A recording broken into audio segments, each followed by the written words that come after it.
গুলোকে আবার নরম মাটি করে নেব। আপনি ব্রাহ্মণের ছেলে আর আমি চাষির ঘরের মেয়ে, ডাক্তার বাবুর নিশ্চয়ই খেয়াল আছে। আছে আলতা আছে, ভালোবাসার এখানে ফুল গাছ, সেখানে কি জাতের বিশ্বাস থাকে? ভালোবাসার ফুল গাছ? হ্যাঁ আলতা, আমার বন্ধু ঈশ্বর মাস্টার সেই কথাই বলে। সে বলে মানুষের হৃদয় উর্বর মাটির মতো, তাই তো সেই হৃদয়ে দেহ প্রীতি আর ভালোবাসার এই ফুল গাছ আমি ওই ফুল গাছটা লাগাবো। আর আমি তারপর এমনি করে জল ঢালবো। আর কিছুদিনের মধ্যে দেখা যাবে ফুলে ফুলে ভরে গেছে এর শাখা প্রশাখা, আর যে ফুলের রং থাকবে তোমার চোখে, এই সবাকে। তাই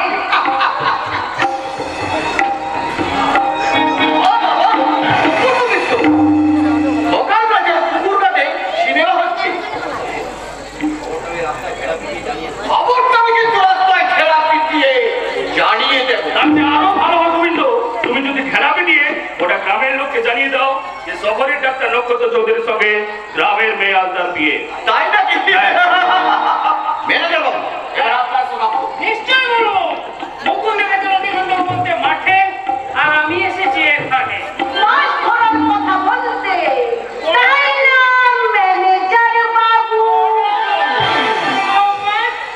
মাছ ধরা যাবে না, কারণ ওটা আমার পোষা মাছ। আচ্ছা, এর জবাব আপনি পাবেন ডাক্তার বাবু। রত্নাবরণের কাছে অপমানিত হয়ে তোমাদের বাবুর শান্তি হয়নি। রত্নাকরের অপমানের জবাব খুব তাড়াতাড়ি পেয়ে যাবে। তার আগে ডাক্তার বাবুকে বুঝিয়ে দিতে চাই ঈশ্বর মাস্টারের কোথায় গায়ের সেবা করতে এসে এইভাবে গায়ের মেয়েদের নিয়ে করা চলবে না। ছি, ছি, ছি, ছি, ছি। তুই আমার কি বলতে গেলে দাঁড়িয়ে আছিস যে মুখ করা? ও তোমাকে বিয়ের কথা বলতে এসেছে। হ্যাঁ এসেছি তো। আপনি কি জানেন আলতার সঙ্গে আমার কতদিনের ভালোবাসা? তাই নাকি? মিছি কথা বলছি আলতা, মনে করে দেখ আমরা একসঙ্গে পড়াশোনা করতাম, পাঠশালাতে বাড়ি ফেরার পথে ওই বট গাছের নামাল ধরে শুনতাম, খেলা করতাম। আর সেই খেলা ঘরের তুই আমার বউ হতি, আমি হতাম তোর বর। তুই সেই কথাগুলো এখনো মনে রেখে দিয়েছিস? বাহ, চমৎকার আলতা, চমৎকার। সেদিনের কথাতে ভুলে গেলে আলতা, সেদিনের ছোটবেলার কথা বড় হয়েছে, আমিও ঠিক তেমনি বড় হয়েছি। আরে বড় হয়েছে তো, এত ছোট কথা বলছো না। ভালোবাসা বুঝি ওই ছোট পথই আছে, প্রেম বুঝি জুলুম করে আদায় করে যায়। আদায় করে যায়। আপনি কি জানেন আলতাকে বিয়ে করবো বলেই বড় বাবুর কাছ থেকে আমি টাকা ধার করে নিচ্ছি। ওই টাকাটা আমি ওর দাদাকে আমি এখানে দিতে এসেছি। কি বলুন তো মাংস বিক্রি হয়ে গেল?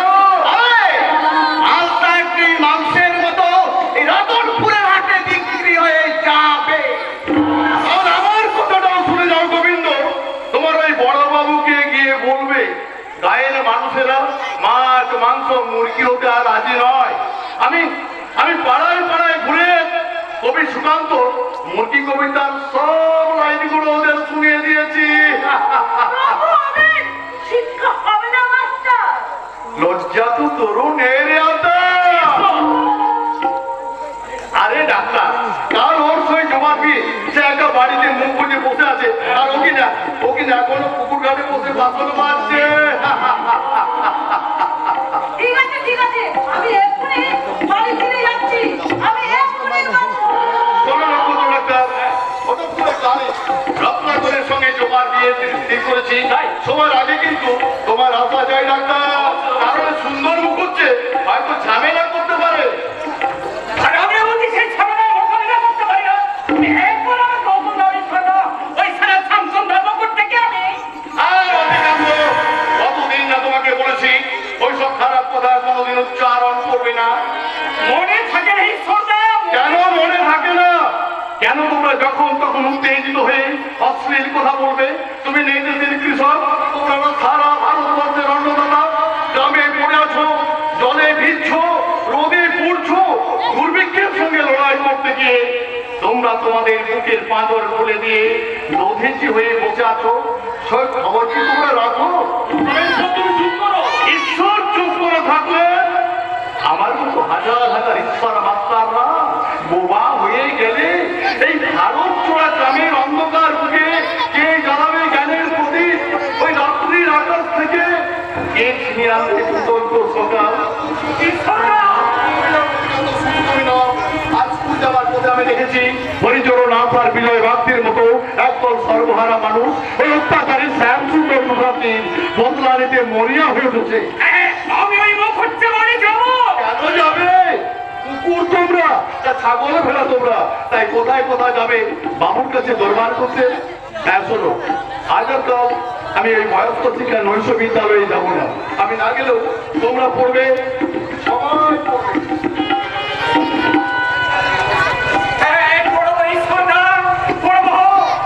এই জীবন সামনে দাঁড়িয়ে আজ আমি মনে মনে অনুভব করতে পারছি দাঁত থাকতে দাঁতের মর্যাদা বাড়ানো চলে না। কি ভীষণ, কি ভয়ঙ্কর। রতিকান্ত দা, তাই বিদ্যালয়ে সবাইকে আমি নিজেকে বলি, ওরে শিক্ষা মানুষকে মানুষ চিনতে শেখায়, স্বাবলম্বী করে তোলে। তাই এসো তোমরাও পড়ো, ওই অজগর আসছি তেরে, ওই আমটি আমি খাবো পেরে, রসই দূর ছানা ভয়ে মরে, দীর্ঘই ইগল পাখি পাছে ধরে, ইগল পাখি পাছে ধরে। অক্ষরের পা গজিয়েছে, তাই তারা পায়ে হেঁটে হেঁটে এই নিরক্ষরতার সীমানা পেরিয়ে এই রতনপুরের হাজার হাজার মানুষের মনে জায়গা দখল করছে। শ্যামসুন্দর মুখার্জি তোমার শোষণ পথের চাকা একদিন ওরাই টেনে নামিয়ে দেবে। তুমি মনে রাখবে, গ্রামের এই অবহেলিত লাঞ্ছিত নিপীড়িত মানুষেরা একদিকে স্বাস্থ্য আর একদিকে অন্য নিয়ে খুব ধীরে ধীরে এগিয়ে আসছে। ওরা তোমাদের সহায় সভ্যতার শোষণের কারা ভাঙবেই ভাঙবে, ভাঙবেই ভাঙবে, ভাঙবেই ভাঙবে। বিশ্বভারতের শুভ প্রচেষ্টা। আমার বিশ্বাস এই চাকরি করা সব কটার পরে অভাবের অন্ধকার দূর হবে শিক্ষার প্রদীপ জেলে। তবু কেন জানি না এক অজানা ভয় সবসময় আমার বুকে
হচ্ছে কিছুক্ষণ আগে দাদার সঙ্গে তর্ক করে আমিও তো মহা ভুল করেছি আনন্দ। আমার বাবা আমাকে বলেছে রত্ন করতে নাকি আমাদের বাড়িতে গিয়ে আমার মন ঠিক ভাব করে আনন্দ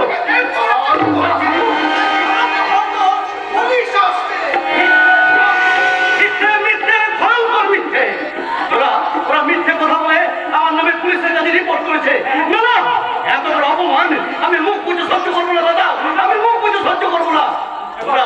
তোমরা অপেক্ষা করো, আমি এখনই ওই রিমঝিমের দাদা শ্যাম সুন্দর মুখার্জিকে উচিত শিক্ষা দিয়া ওকে পিছু রেখো না। প্রতিবাদ এগিয়ে চলেছে ঝড়ের বেগে উত্তাপ গতিতে, ওকে পিছু রেখে আর পিছিয়ে দিও রাস্তা আর পিছিয়ে দিও না। বৈশাখে দেখেছি বিদ্যুৎ চঞ্চু বিদ্যুৎ দিগন্তকে ছিনিয়ে নিয়ে এলো, যার বলছেন পাখির মতো তোমার ঝড় সমস্ত আকাশ পাটে গেছে খোলা সিংহ তার লেজের ঝাপটে তার উপর অনুভব করে হঠাৎ বনস্পতি ধোঁয়ায় পড়ল হয়ে হাওয়ার মুখে ছুটলো ভাঙা পুরের জাল ওই শিকল ছেঁড়া কয়েদি ডাকাতের মতো।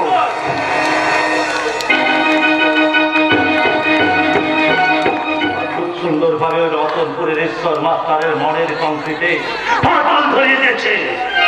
ঈশ্বর মাস্টার, তুমি গোটা গ্রামটাকে ঘিরে রেখেছো শিক্ষার বেড়া দিয়ে, কিন্তু আমার শোষণের লাইন পাতা আছে সেই শহর থেকে গ্রামের সীমান্ত পর্যন্ত।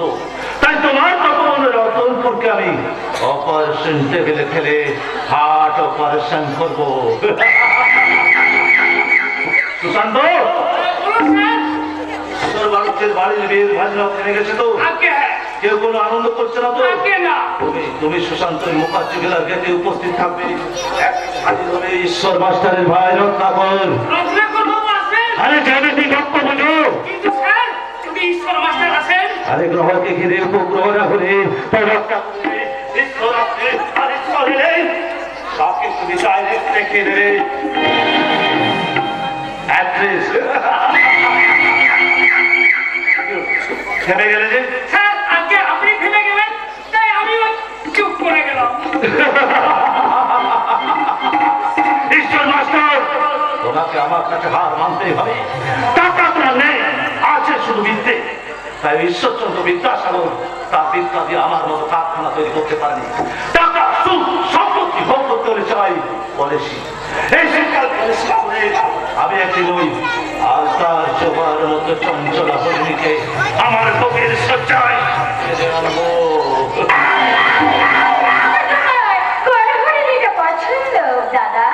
তোর পছন্দ করা হরিণ যে হরিণী থেকে পছন্দ করেছিল সেইটা।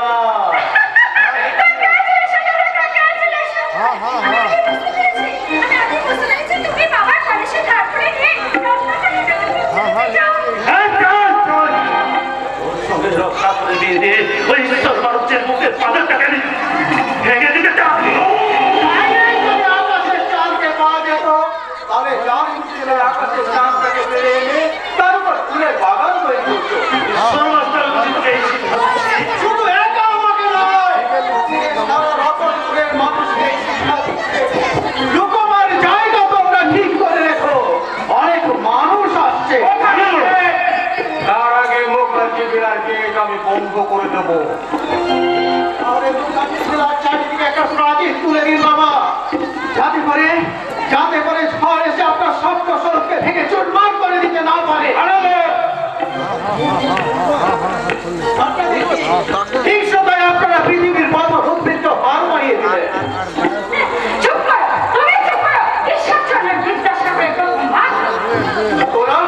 তোরা যে ইংরেজি ফার্স্ট বুক মুখস্থ করে সভ্যতার লাস্ট বেঞ্চে বসে জাস্ট লাইক হিউম্যান সাইকোলজিকে উল্টে দিতে চাইছিস, তাই কি কখনো সম্ভব হবে?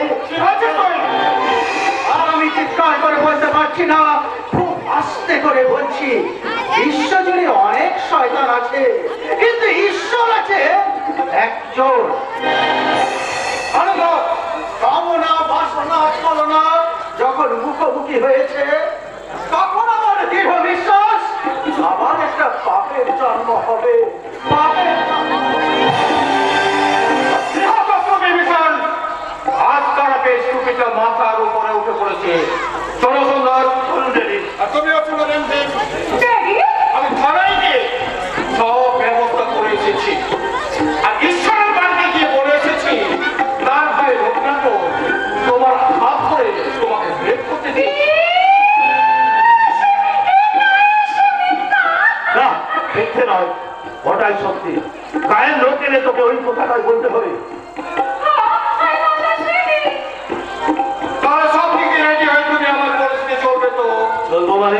অর্ধেকের বেশি তো এগিয়ে গেছি, শুধু ঈশ্বর এলে আর রক্ষা করে এলেই তাকে আমরা পলিসির চালু চলবো।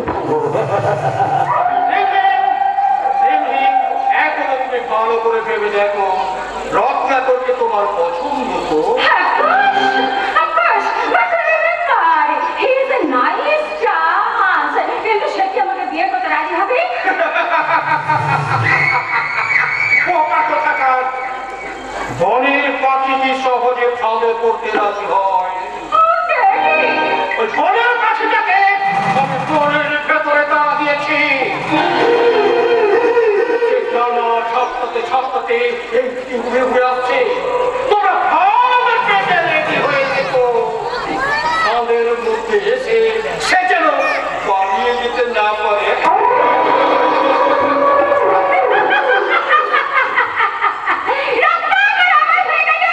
আর জবা হবে? আমার বাবার বাড়ির পোষা হয়নি। একটা সব সুন্দর মুখাচ্ছে। আরে রত্নাকর, এসো এসো এসো। লজ্জা করো না? আমার সম্পর্কে এত বড় মিথ্যে কথা বলে আমারই হাত ধরতে এগিয়ে আসছে। ও এগিয়ে না গেলে তুমি কেমন করে উপরে উঠবে রত্নাকর?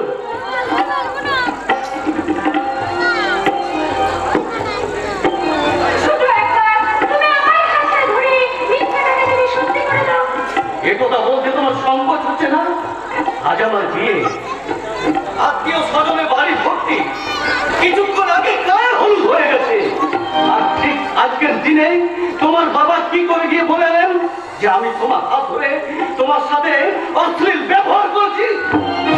তাহলে আসল কথাটা আমাকেই বলতে হয় রত্নাকর। হ্যাঁ হ্যাঁ, বলুন বলুন, বলে ফেলুন। আপনার বোনের যত আসল কথা নকল কথা আজ সব বলে একেবারে শেষ করে ফেলুন। তোমাকে আমি আমার গ্রামের কারখানায় ম্যানেজারের চাকরি দিতে চাই। চাকরি দিতে চান?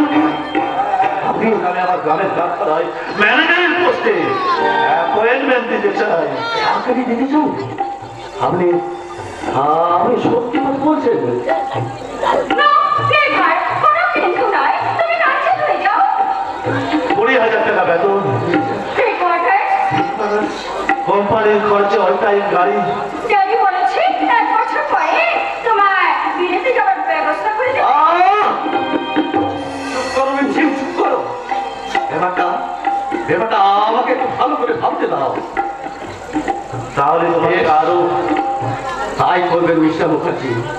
চাকরি যদি দেবেন তাহলে মিথ্যে কথা বলে আমার বিয়ের আনন্দটাকে আপনারা এভাবে নষ্ট করে গেল।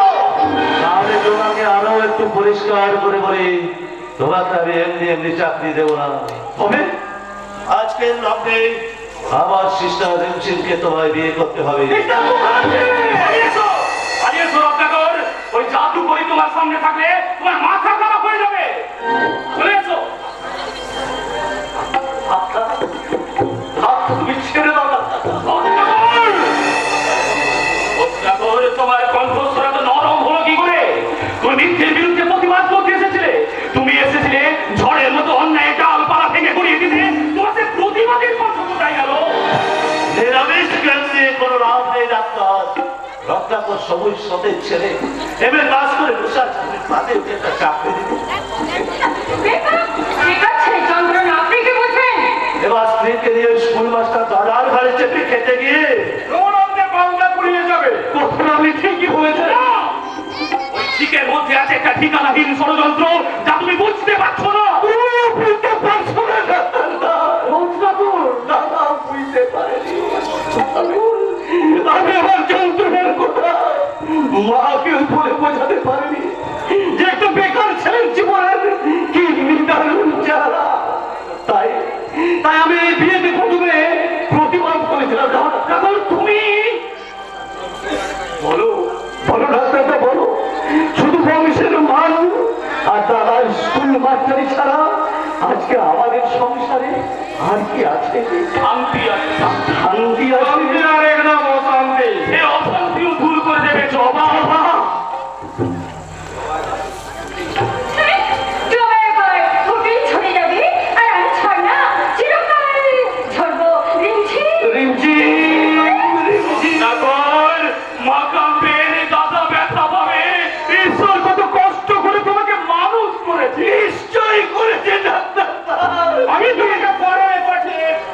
তোমার মতো মানুষ কর্তব্য স্বপ্নের কথা দুঃস্বপ্নের কথা ভেবে নিজের জীবনকে ভুলে যে ওরা রত্নাকর জবা গায়ে হলুদ দিয়ে বসে আছে।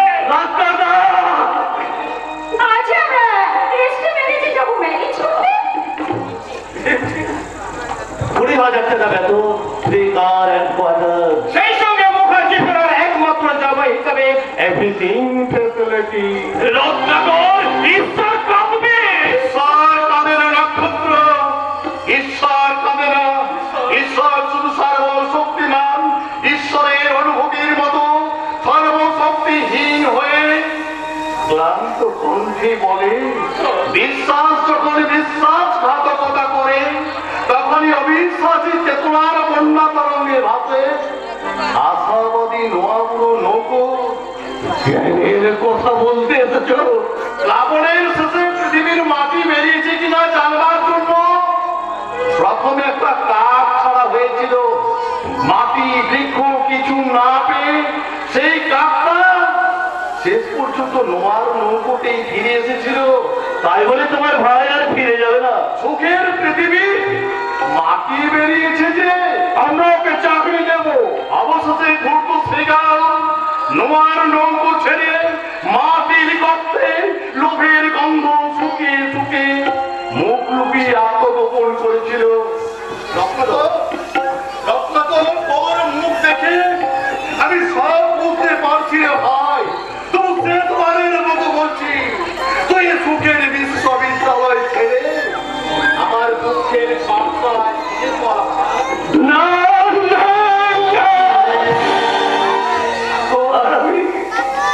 আর আমি তোমার কাছে ফিরে যাবো না দাদা, আর আমি তোমার কাছে ফিরে যাবো না। তোমার শিক্ষার আগুনে পুড়ে আমার স্বপ্নগুলো একটা একটা করে পুড়ে ছাই হয়ে গেছে। তাই আমি সেই শিক্ষাকে পরিত্যাগ করে আর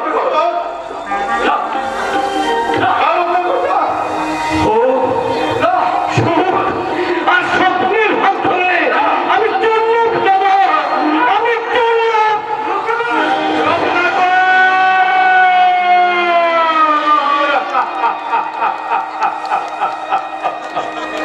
তোর হাতে সুখে রক্ত মাখা খঞ্জর, তুই শিক্ষার রামায়ণে লিখে বাঙালি কি হবি কি করে?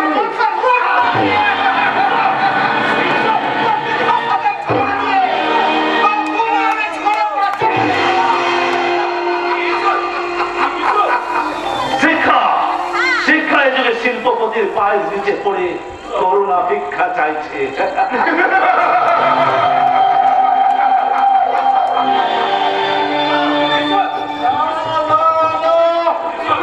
তুমি সাক্ষী নক্ষত্র, তুমি সাক্ষী। পুরো শিক্ষার মধ্যে আয়োজন করে শিক্ষার ব্যবস্থাকে পায়ে তোলে পিছে ভোগ বিলাস আর স্বেচ্ছাচারের কারখানা শুরু যায়। কিন্তু শিক্ষা শিক্ষা অমৃত মানুষের চেতনার সমুদ্র মন্থন করে যে অমৃত শিক্ষার উৎসব, সে শিক্ষা মরণাত্মা, সে শিক্ষা সময়কাল ও সামাজিক প্রয়োজনে শিক্ষা শুধু পথ পরিবর্তন করে বিষয় জ্ঞানের সীমানায় পৌঁছে যায়।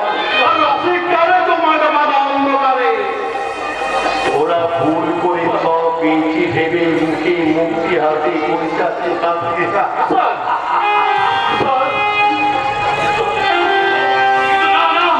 ওইসব শয়তানদের হাসি দেখে এখন আর মানুষ ভুল করে না, কারণ এই যুগের মানুষ জেনে গেছে ওইসব শয়তানদের হাসি আসল হাসি নয়, ওটা কুসনের হাসি। তোমার স্বপ্নের স্বর্গকে ভেঙে তছনছ করে দিয়েছে তোমার ভাই। তাই তুমি আমাকে বেঁচে থাকতে বলো না, আমি ওই নদীর জলে ঝাঁপ দিয়ে তোমাকে ঘৃণা ও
কত আশা, কত আকাঙ্ক্ষা। ওই যে বেটা দাঁড়িয়ে দাঁড়িয়ে কাঁদছে। খুব ছোট্টবেলায় তার মিষ্টি মুখ দেখে আমার মা আদর করে নাম রেখেছিল জবা। সে কি জানতো আজ তাকে